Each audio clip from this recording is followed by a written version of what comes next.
পতন হয়, এই ফ্যাসিস্ট সরকার যখন পতন হয়েছিল, আবারও তারা এই বাংলায় রাজনীতি করে ফ্যাসিবাদ কায়েম করার চেষ্টা করেছে। অর্থাৎ এই আওয়ামী লীগ এই স্বাধীন বাংলা যদি আর ফিরে আসে, প্রথমবার ফ্যাসিবাদের নতুন অধ্যায় রচিত হয়।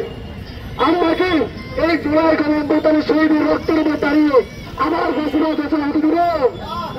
আমরা কি আবার ফ্যাসিবাদকে সহ্য করতে পারবো? আমাদের এই শহীদ ভাইদের রক্তের উপর এই বেইমানি আমরা করতে পারবো না।